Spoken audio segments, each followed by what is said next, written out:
Hey, everybody. This is the Beyond the Pain podcast, and my name is Alexis. I kind of started this podcast in hopes to just reach anybody that I can on a social media platform to just really get the topic out there about child sexual abuse and sexual assault, just in general, because I feel like it's not talked about enough, and I feel like there are a lot more people out there, men specifically, who have not told their story and who are afraid to be judged and criticized for not telling or for taking too long to tell. Um, I just want this to be your first reminder that anytime is a perfect time to tell. Anytime is a perfect time. I endured my abuse for about 7 years before I told. Um, and there was obviously a lot of guilt that came with that about not telling sooner. Because I feel I would have saved my family a lot more heartache. Um, that, maybe had I told sooner, it wouldn't have affected me today and in my day-to-day life as much. Um, but one thing I have learned is that the abuse will keep happening. And if it doesn't keep happening to you, it is going to happen to someone else. So please, please, please, not just for the sake of yourself, but for the sake of so many around you, please tell. And please know that this podcast specifically is going to be such an open space for all kinds of survivors who have been through similar, worse situations than I have. And this first episode is just going to be me, talking about my story and kind of sharing that with you guys. So this can be a safe space, and there can be an understanding that, you're not alone. I kind of want to start off by saying I have always wanted to be an advocate. Life has kind of gotten in the way. I did plan on getting a bachelor's and a master's in social work, but, I had kids. Life happened, and as much as I would love to pursue that career right now, and being a therapist and an advocate for children who have experienced sexual abuse, I just feel like that's not really in the cards for me right now. I have a 6-year-old, a 4-year-old, a 4-year-old, and a 2-year-old. So, while there is one that is in school right now and two that will be in school soon, that is just, if you have your own kids, they take up a lot of time, and I am a stay-at-home mom, so I am around them all the time, and just doing what I can to be there for my kids. So as far as going back to school and trying to get my bachelor's and master's in social work, I thought, this would be the perfect place to just kind of open up without fear of judgment and just put it out there for the world to see that even as a survivor, you can talk and be brave and stand up for yourself and advocate for yourself and for others. So I am going to start with where it all started. when I was 13, I went to my very first therapist after I told about my abuse. So I remember first walking into her room and, obviously scared out of my mind because I never thought I would ever tell. And definitely did not know how to feel about having a therapist that I now suddenly have to go to every week. I remember first walking into her room, her therapy room, and I remember feeling just like a weight off my chest. Um, I remember feeling like the room was just welcoming.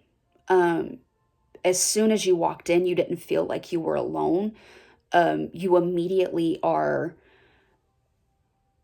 introduced to a wall of little people that other kids have colored, and below is their age and the person that abused them. There are different art projects all over the wall, different poems, and just I remember seeing that and being around her. She never pushed me to talk about my abuse. She never tried to force it out of me. It was always something that she wanted me to naturally be able to talk about with her, and not feel like I'm being forced to. And that is what made me want to be an advocate. From that day forward, I knew I wanted to be an advocate for other children, or adults who have been sexually abused. I want to go ahead and say sorry in advance, because this is going to obviously be an emotional episode.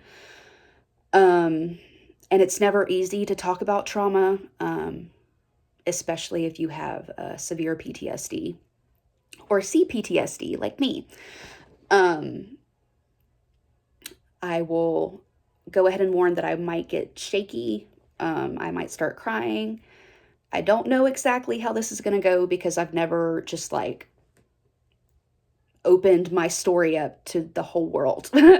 So please give me some grace. And I'm going to do this at the best of my ability. So I'm going to start off with who I am. I am Alexis. I am currently going to turn 25 in June this year. I am a mom of 4 and a stay-at-home mom. And I ended up here because I was abused in my childhood. And obviously this is going to be really hard to talk about. But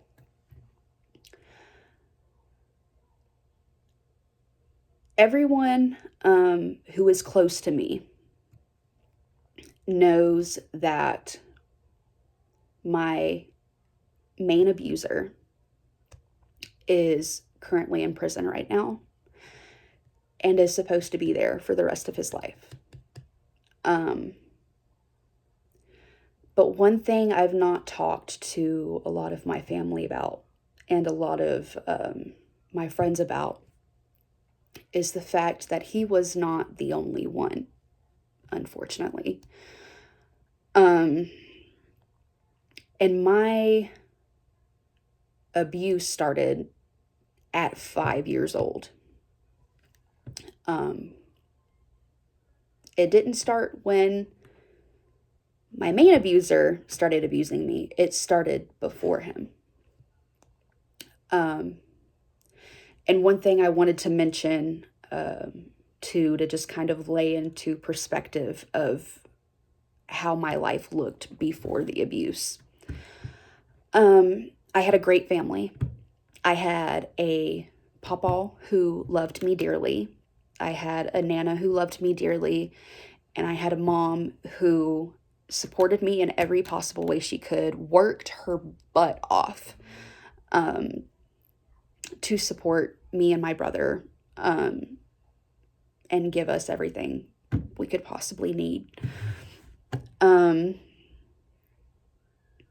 yeah, so ultimately we were all about family. We were all about being close and going to church and, just all about fellowship and being together. And of course, with life happening, that wasn't always going to be the case. My mom had to work a lot to provide for us, and that meant missing huge chunks of our lives. I was born June 1st, 2000. My mom has pretty much always been a single mom to me. I remember growing up thinking that the man she was married to was my father. But I learned very quickly, well, I don't want to say very quickly, but I learned a little bit later in my childhood that he was not my father, and that my father, who I don't even want to call father, to be quite honest, is currently in prison. He was a serial rapist, and here I am. So if you ever see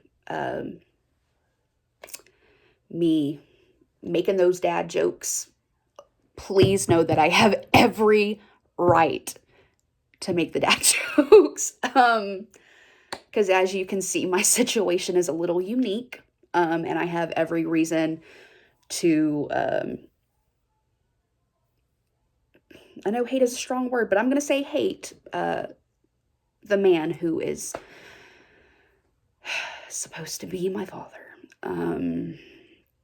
So another thing you're going to learn about me too is that I have dark humor. So if you see me laugh throughout this, please know that my entire life that has been my coping mechanism has been just making light of any possible situation that I go through, because I've been through some pretty shitty things. So basically I thankfully do not look much like my father at all. I look mostly like my mom.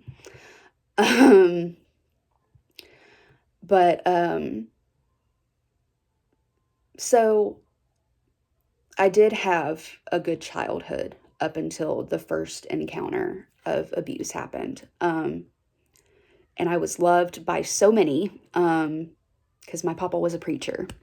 So all of the churchgoers always wanted to contribute to our Christmas in some way, or contribute to me in some way, because I was very little then. And it was a good childhood. I was blessed beyond measure. And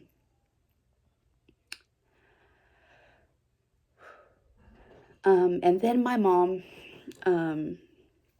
got with my main abuser, who did not immediately start abusing me. I just want to put that out there. It wasn't as soon as he got with my mom that he started abusing me.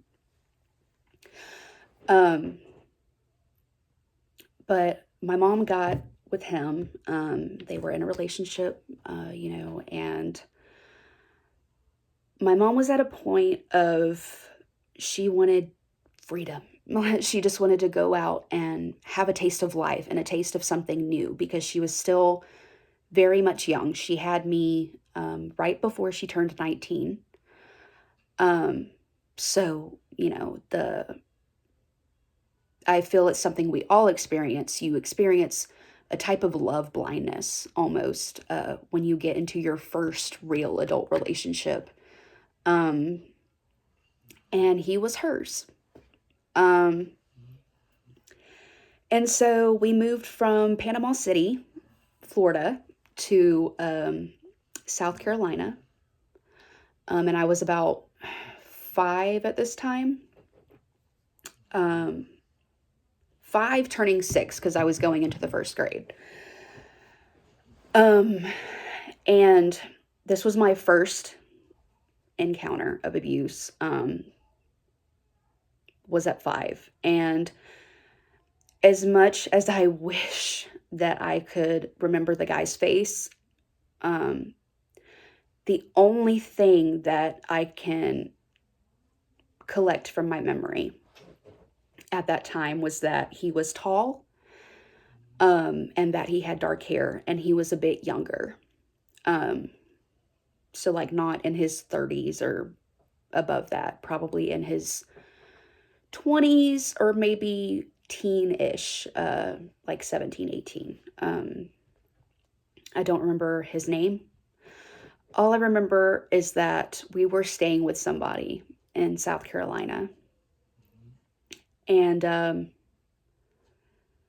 was this lady that used to come over as a friend of theirs. And I'm guessing the person that was with her was her son, because that was the only thing that really made sense as to why he would be with her. And I remember him making his way into my bedroom, and touching me inappropriately. I remember it stinging.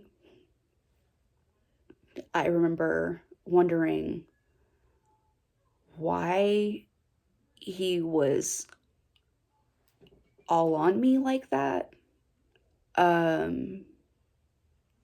There was just a whole level of confusion and not understanding what was happening.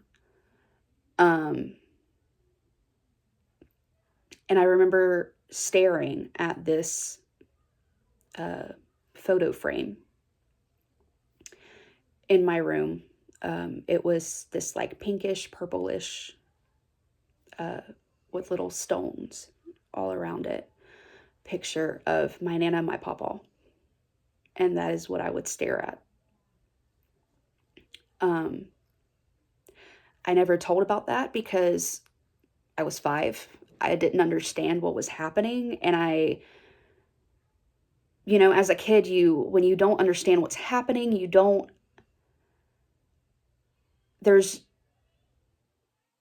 it's not immediately labeled as good or bad to you. It's just, this doesn't seem right, but also you're doing it, so maybe it is okay.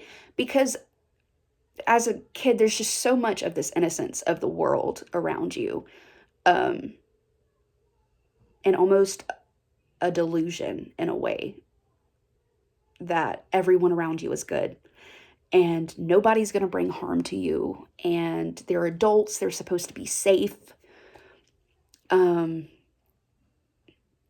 And that is not to say that I was just a delusional child, because there is no such thing as a delusional child, especially at that age. There's just having a very clear, black and white outlook on the world. And there never being a gray area, really. So that was the first time. I never told anyone about that. So, of course, he is a man who never got the justice that he needed. And I don't remember much about him, and I wish I could say that I did. But it's like growing up, my brain has just blocked off so much of the trauma, that I guess, to a 5-year-old brain, it would be easier to just block off his face and his name because it didn't really feel irrelevant.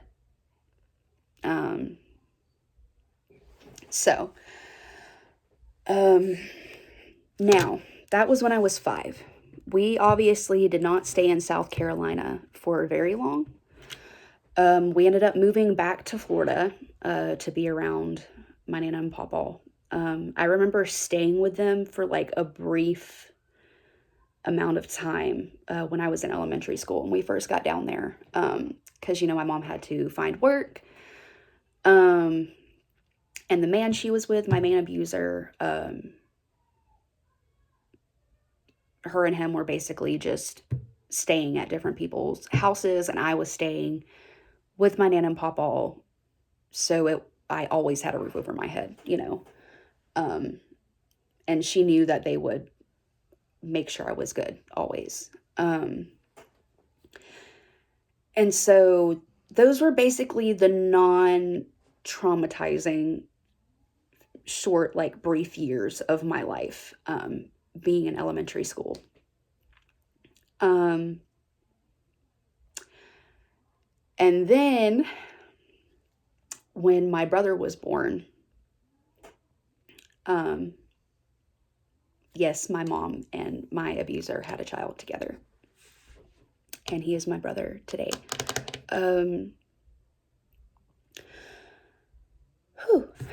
But when they had him, I started living with them again. And obviously I had, grown some a little bit. And from what I can recall, the first time that my main abuser started sexually abusing me, I want to say was around 7, close to 8 years old.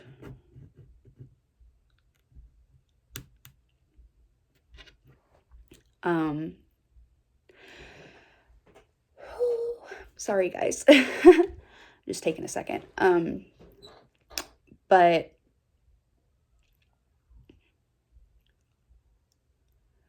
I just, he was one of those men who was just very likable. He immediately came off as just this humble, open-minded, kind-hearted guy that you could talk to about anything. And he was very smart, very intellectual, and knew how to use his words carefully. Was even writing a book at one point that I thought was really good and made me want to start writing. And that is what made the abuse so hard and so weird, because he was my dad, basically, because I'd never had a dad, really. And he was the first person that I called dad. So basically, like, he wasn't just my brother's dad, he was my dad. And that's how he got me. That's how he got me. He knew I never had a consistent father figure in my life. And I was young. I was not as intelligent as him or as conning as him. I wasn't manipulative. There was never an ulterior motive, because I was just a kid, 7, 8-year-old kid. And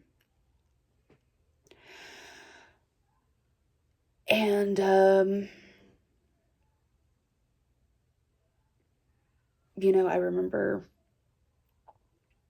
it started And I remember I would rehearse in the mirror, um, telling my mom, because I didn't finally tell my mom until it was literally the day after I turned 13. So the day after my birthday is my anniversary date for when I told my mom about my abuse. And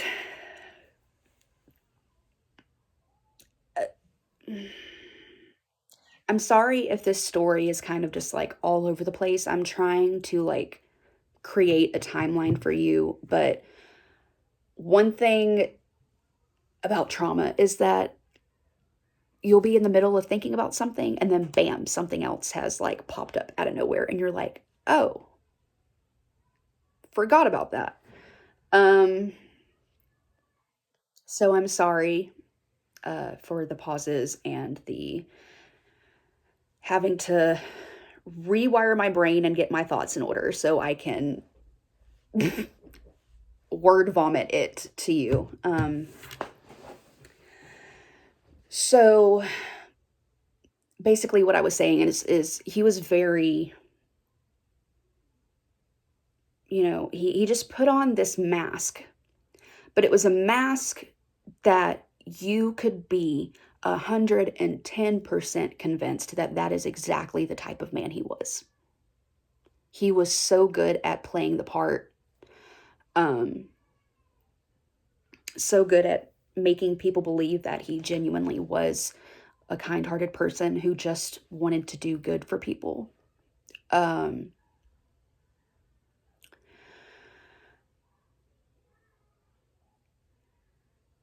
and yeah. Um, so that's what made it really difficult as a child, is because in those moments of abuse, of course, it would be frozen. I would be frozen. And um, the only way I ever knew how to describe it is it's almost like your soul, the very being that you are, exits your body and is just kind of watching it happen. And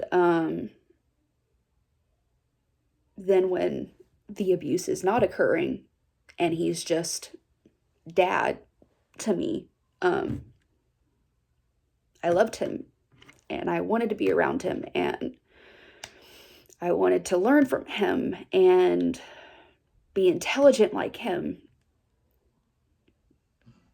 Um, and that's what made it so confusing because I knew what was happening did not feel right, but the other part of me just didn't want to let go of the only consistent father that I've had in my life.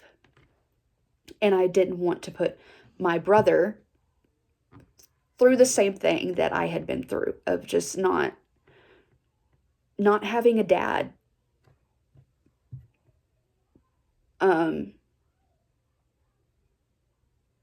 and my mom was, I want to make it very clear, very clear. My mom was outside of the home all the time. She was working her butt off constantly to keep a roof over our head, to keep food in our mouths, and to keep us going. Um, which meant Terry, yeah, I said his name, uh, was um, staying home with us kids and watching us while my mom was working long hours. And I just want to make it very clear that I do not blame her for anything that happened. As an adult now, I see how easy it is to get caught up in someone's manipulation and to be blinded by someone who wants you to think that they love you. And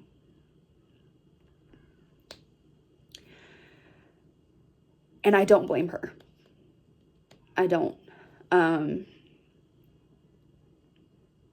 And I remember when it all came out, I just recently went back to the news article that was posted on Facebook a couple years back about him, getting locked up, and me telling, and of course they didn't disclose my name or disclose his name. Well, yeah, they disclosed his name. Duh. But, and I remember going and looking at the comments and just the ignorance that I read through was kind of baffling to me, of just people blaming my mom. It's like, it's so easy from your perspective to say, it's the mom's fault. No. No, it's the abuser's fault, who manipulated all of us into thinking that he was just this good guy who had good intentions and made us believe that he was just this person that he absolutely was not. And that is just the unfortunate thing about humans in general, is you never know someone's true intentions as much as you think you do know that person.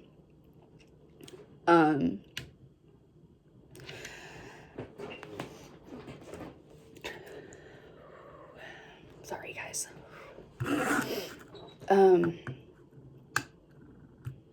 So I did want to put that in this video, is that I do not blame my mom at all for what happened. She was my number one supporter after I told, and took the proper steps that needed to be taken, of course. After I told her, she called the police, and, we had to go through all of that.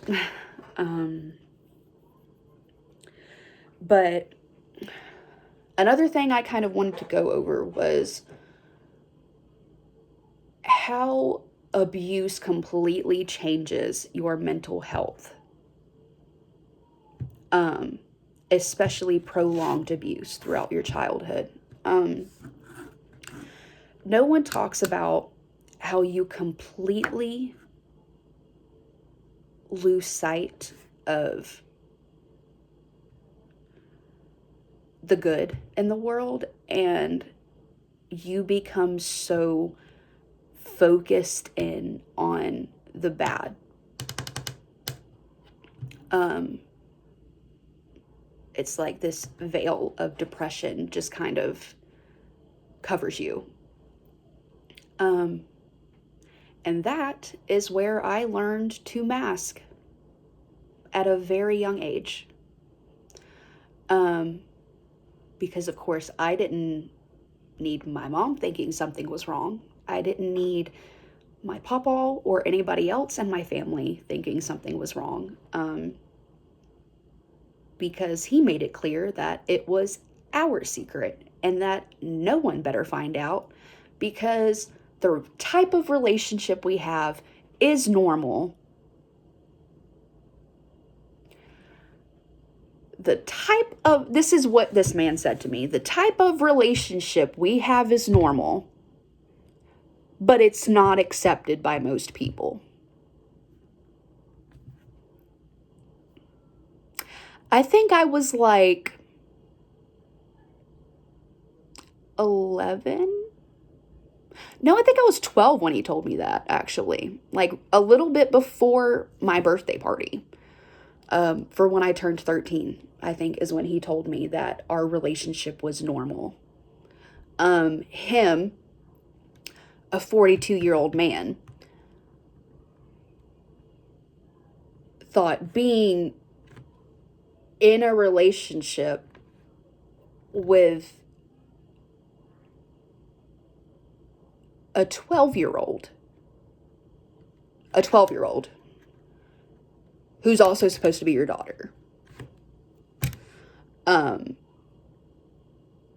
type of relationship was normal.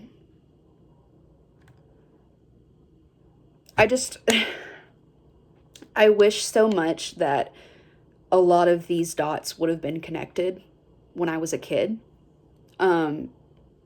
Obviously, we're already past that, and we can't change the past, and there can always be the what ifs, but at the end of the day, it happened the way it happened, and I will always be glad that I told. But like I said, he was not my only abuser.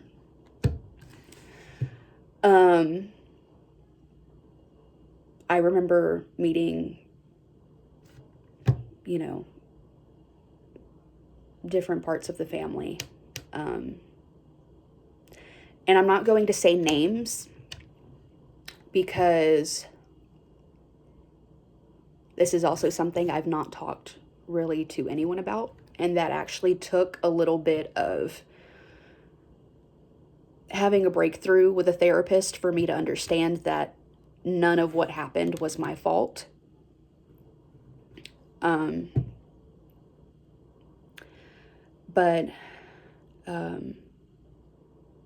of course, our home was kind of open to any and all family. Because like I said, we were big about family and big about helping family when they were down and out and, needed to get back on their feet. Because we were very low class. We did live very low class. But, of course, my mom was the only one working. So, because he was a lazy POS. Sorry. But anyways, I met some of his family. And like I said, I'm not going to say names. But there were 3 men that were a part of his family that came into our home. And one of them took advantage of the fact that I thought he was cute. I was 10. I was 10 years old. And it was all because I thought he had the prettiest eyes. And I remember riding on his shoulders and walking over to our neighbor. And she was someone whose house I would also go over to regularly because her daughter and I were very close friends.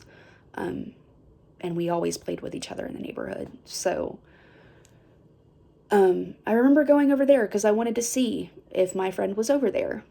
And I remember her mentioning something to him that, oh, I think she likes you.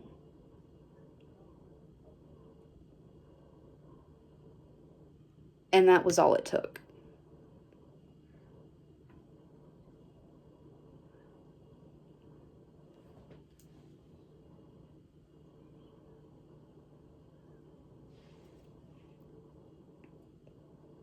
And as you can see, it's been very hard for me to get through that one, because all it took was me as a young kid having a little crush on a grown man.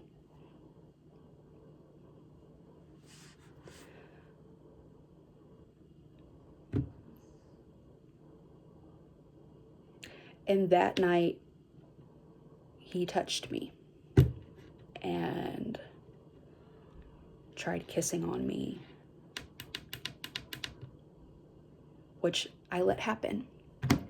And something no one talks about, I feel like no one really talks about this, is that once you are sexually abused once, it is so easy for it to happen again. And it's unfortunate, but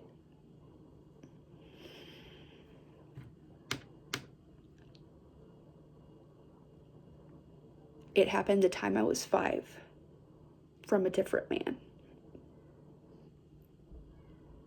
Which, of course, those thoughts came of, I don't understand why this is happening. I don't even know what's happening at 5. And then at 7, it started with Terry, my main abuser, who was pretty much sexually abusing me as a form of discipline or punishment towards me.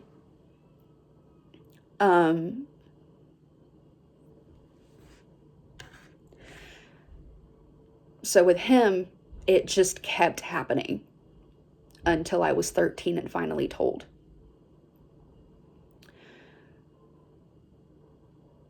With one of the men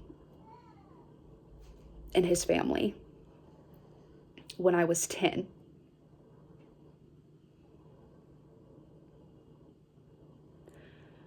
another one who was a little bit younger,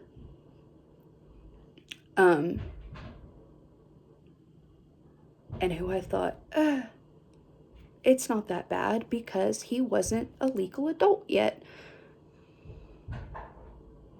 It was, because massaging my back at 11 turned into groping me and touching me. And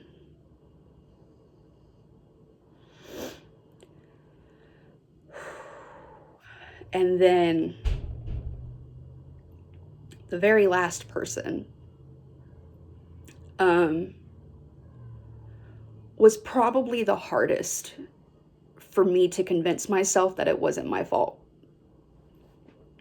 Because I was just in such a cycle of constantly being touched by these grown men that it felt normalized in my brain. It just felt like a normal thing that happened.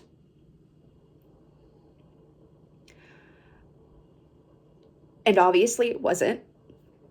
And it obviously took me a while to realize that it was never my fault.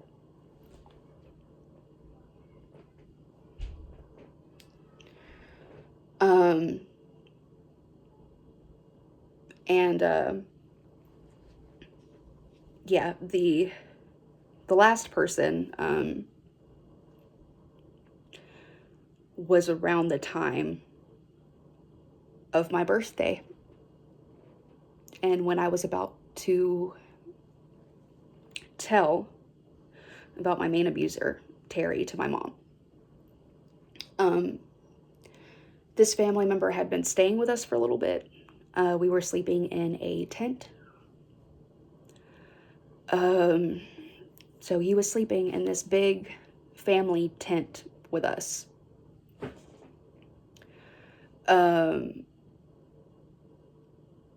And I remember he,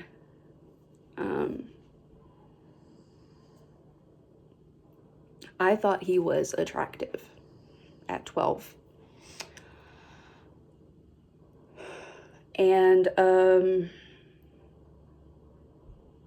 I can't remember exactly how it started. I can't remember if I'm the one who like told him, "Hey, I like you. I think you're cute," and like just tried to do things with him. Or I can't remember if I mentioned something about thinking he was cute or whatever, and then he started. I can't click in my brain who started what. Either way, it doesn't matter who started, because at the end of the day, he was the adult and I was not. But I remember us groping each other and almost kind of acting like we were in a relationship, sort of, even though that's not what it was at all. And it took me going to a therapist and explaining all of this to her for me to really understand, like, girl, you were traumatized. You were insanely traumatized because you thought that was normal. You thought it was just okay. And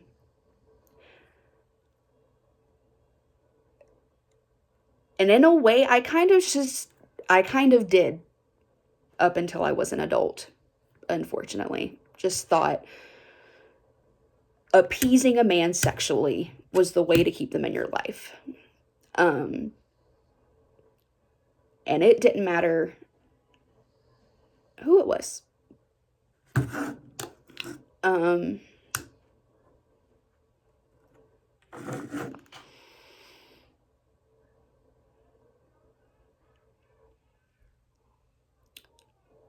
But I do, I don't want this episode to be too long, because I know there's plenty of more stuff that once I interview someone else, they'll be on here, and, I'll be able to talk about my story more and be able to share, details with them, and they share details with me, and all of you, of course.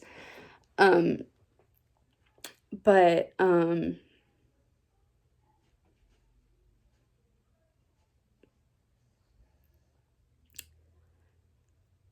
one thing that,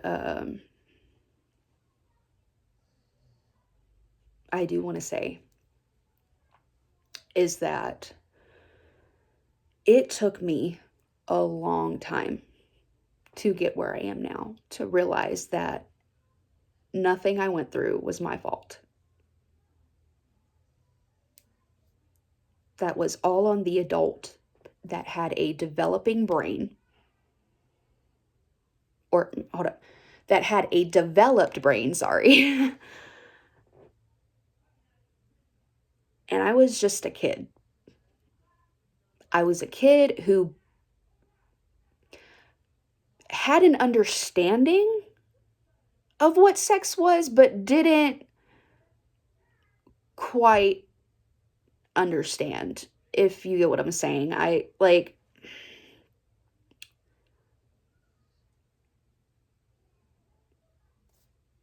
don't know how to elaborate on that. I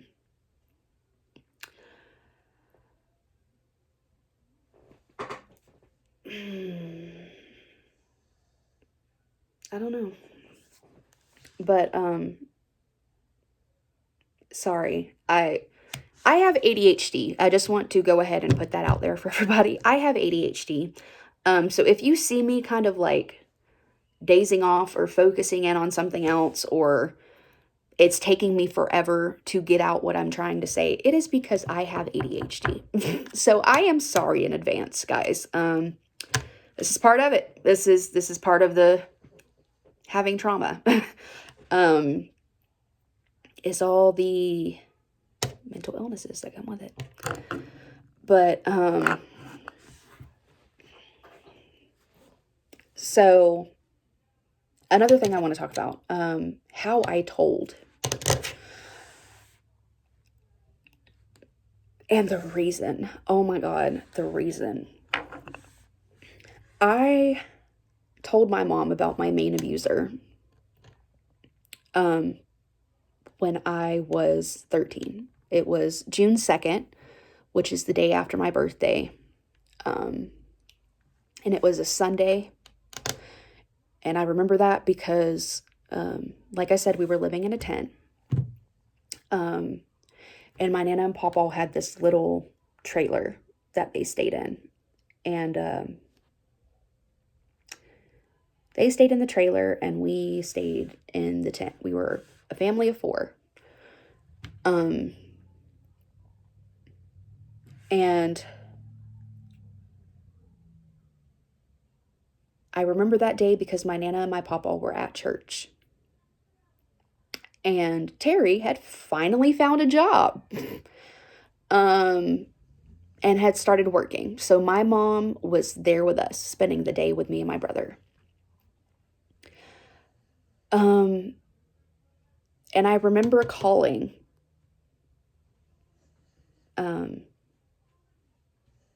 who was a cousin of mine at the time, who was actually a part of his family, but who I actually felt close to and didn't feel unsafe around. And I remember talking on the phone with him and just like, I'm pretty sure I had already told him before about what was happening. And that I can't remember what possessed me to call him and start talking about it. But all I know is I remember calling him and we were discussing it and just kind of dissecting things, really. And I remember him just like telling me, Alexis, he's not there right now. This is the best time to go tell your mom. Just go tell her. You don't even have to go into detail about what happened. Just tell her what has been happening. And I don't think I even called him back. I think I hung up right after that and just went straight to my mom, shaking, crying my eyes out, and telling her about what had been happening. And of course, she's bawling her eyes out and doesn't know what to do from there. Because honestly, is any of us as parents ready for our children to tell us someone has been touching me inappropriately? No parent is prepared to hear that from their child. I just want to go ahead and tell you guys that now. There might be a little more of preparing, specifically for adults who have been through the trauma and know and see the signs, and or just, if you're like me, you think about all of the possible bad scenarios that could happen and immediately think of a solution for them.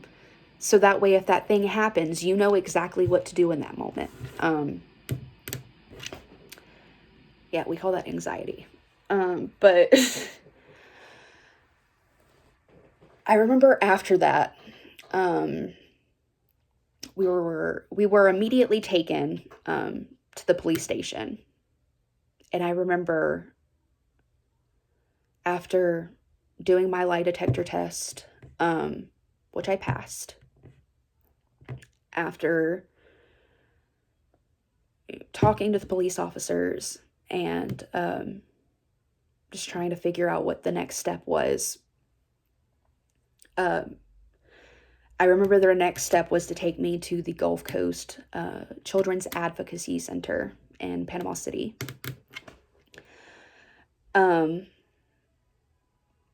Shout out to Tasha Jackson for being my first therapist who brought me where I am today of wanting to be an advocate. I was taken there first. I did my recorded interview in their room.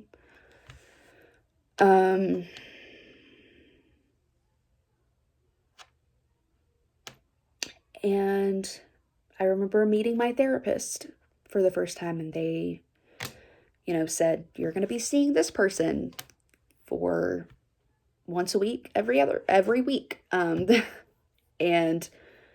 just not really knowing how to feel about that. Because of course I was still going to school. And now all of this has happened, and I just had to do all of that. And now I'm having to go to school and also go to therapy before I go to school in the morning.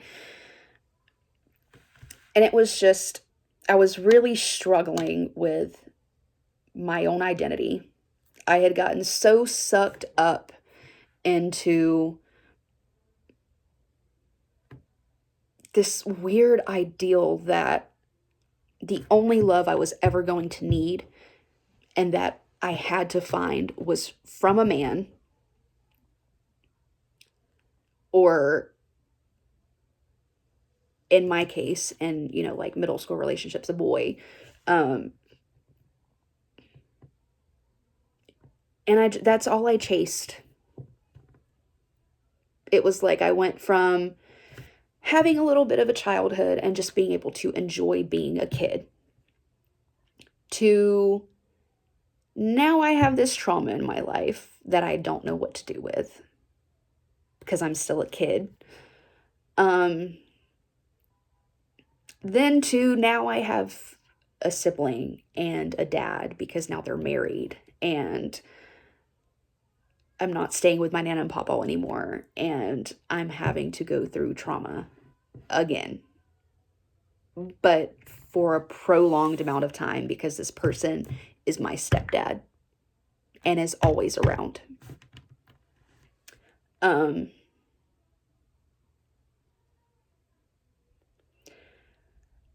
I remember the main reason of me telling my mom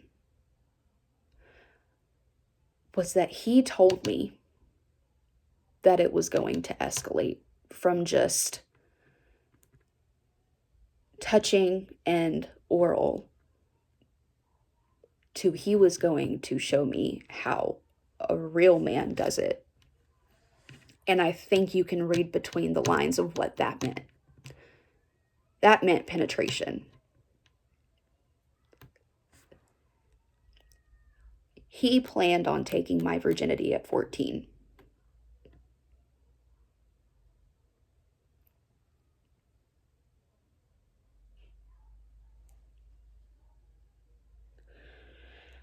And I remember when I turned 13, that is all I could play in my mind is he said, when you turn 14, it's going to go to more. It's going to go to more. And I already knew what I was going through was terrible.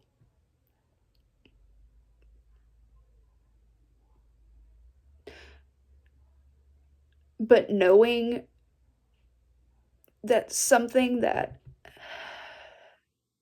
is normally such a big part of people's lives was about to be taken from me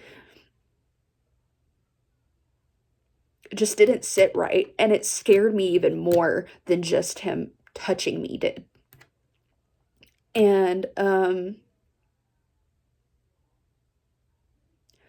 I had just turned 13. So that meant 14 was right around the corner, and I did not want to reach that point. I did not want to reach a point of never coming back. And so I told my mom.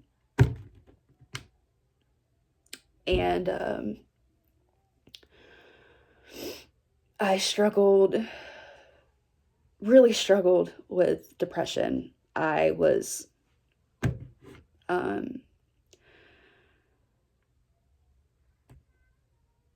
struggling with some bullies who were saying it was my fault.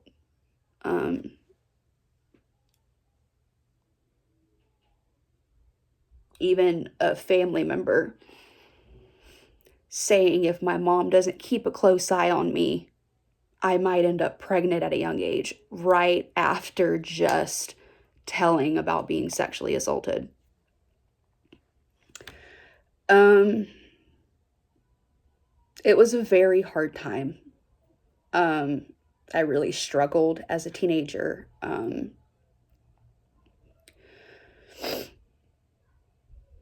It was like this weird mix of I don't know who the hell I am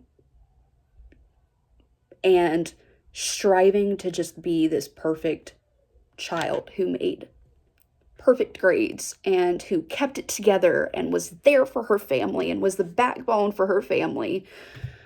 Um, Even though I was just losing it and losing myself more and more every day. And those are years I really wish I could get back.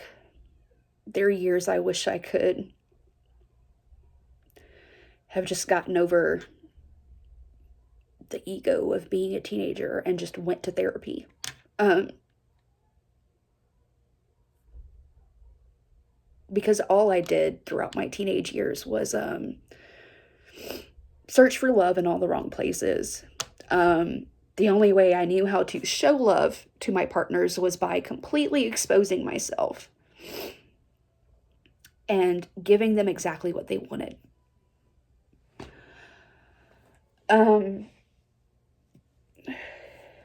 remember when I was 16, I was in a relationship with a guy, and he was the most understanding. He was someone I felt like I could open up to, and I told him about my abuse, and and we got close, obviously. And it's like I told him about it, and I just felt comfortable to just be intimate with him and have a sexual relationship with him. And I remember when I went to give him oral, I had a PTSD moment, because I choked a little bit. And I remember just stopping and crying my eyes out and shaking. And it was so embarrassing because I had to just sit there and tell him, I'm sorry, I couldn't do this thing because my trauma just makes it insanely hard sometimes. And of course, that was my first real sexual encounter with anybody. And it was just, it was like he had taken that from me. Even though he himself personally did not take it from me. He took away my virginity story.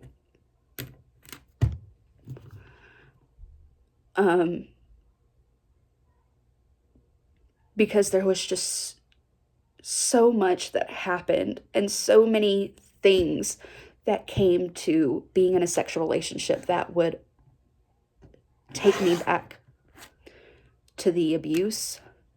And it thankfully does not occur as often as an adult now, and now that I've had more than just one sexual experience. But I do find itself popping up occasionally. I find myself having a really hard time just wearing clothes that kind of show off my skin. Like sometimes, whether I'm in public or I'm just in the comfort of my own place, it's very easy to put something on that's kind of revealing, and then I just want to cover up. It's like I get this weird feeling in my body that, hey, you're showing too much skin. That's a no. We can't be doing that. Like, someone is going to touch you inappropriately. You need to cover up. That is disgusting. And that has been really hard to kind of talk down, because when I feel like that, I don't want to be around anyone. It's almost like I'm a stranger in my own skin. And I just feel nasty, and like I need to cover up, and like I need to scrub my skin as much as possible. And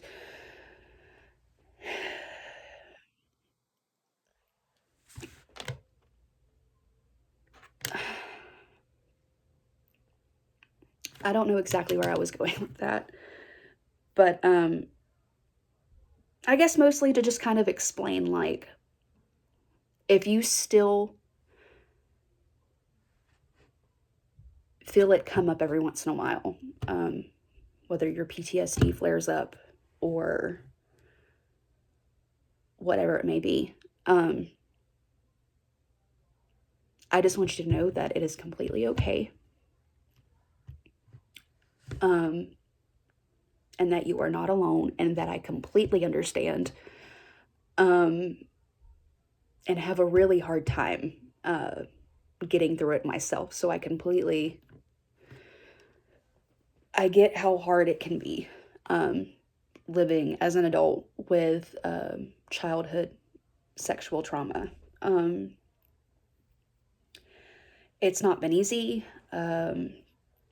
My PTSD flares up occasionally. I have a weird relationship with my own body. Sometimes I can be super hypersexual, and sometimes just the thought of sex kind of repulses me, which I've noticed is kind of a common thing throughout, the symptoms of childhood sexual abuse, and the things that come with it. But, I mean, of course, a bunch of different mental illnesses pop up. And then you've gone undiagnosed for so long. If you're stubborn like me and didn't ever want to go to a therapist as a kid after your abuse and trauma happened. And so from what I know right now, I have CPTSD. I have OCPD, which is obsessive compulsive disorder, but it's a personality disorder. Something that was developed through trauma.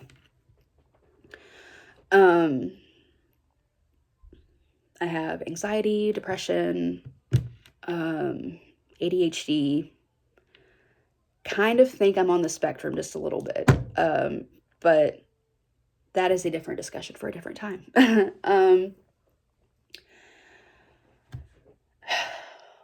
All of this to say that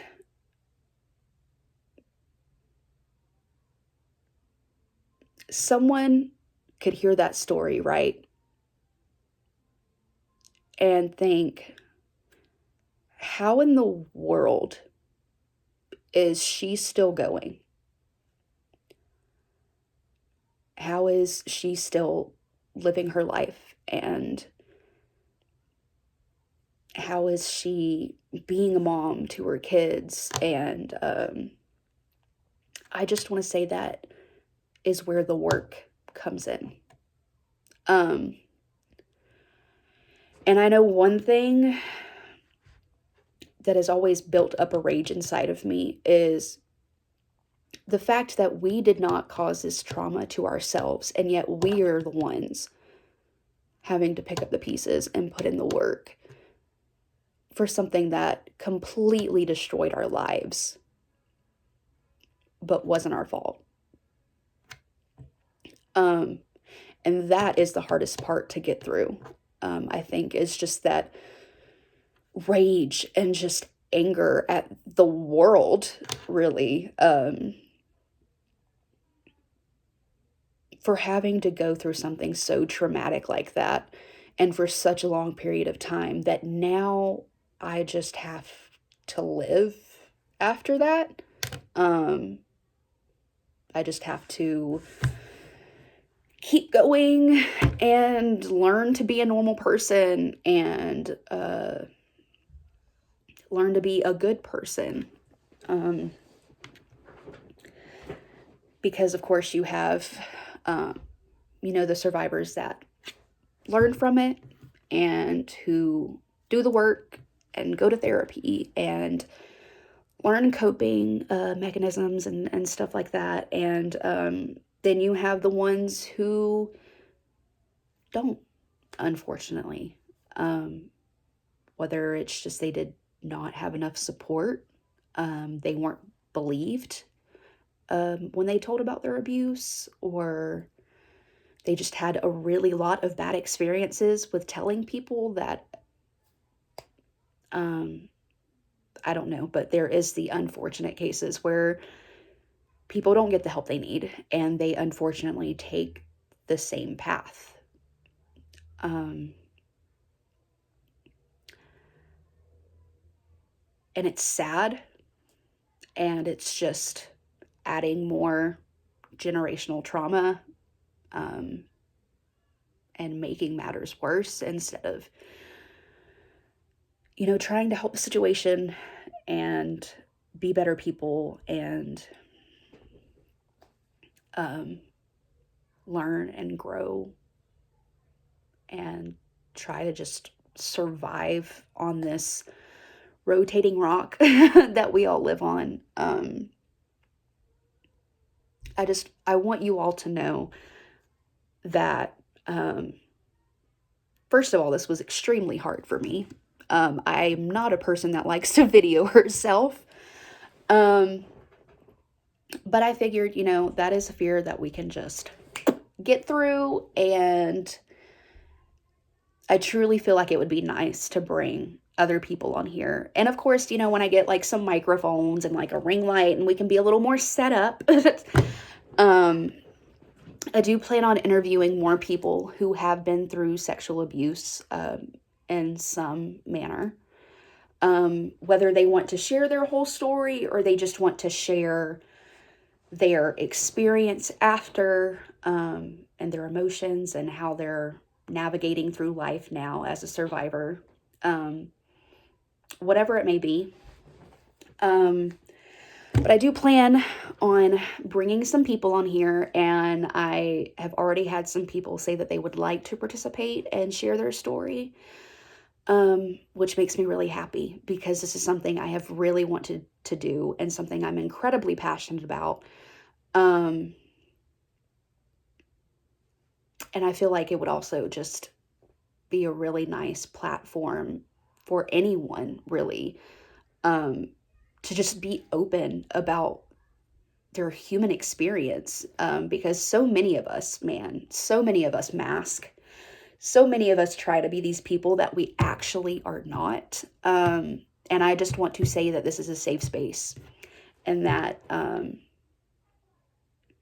this is a place we can all come together and talk about something that is very difficult, but is very necessary.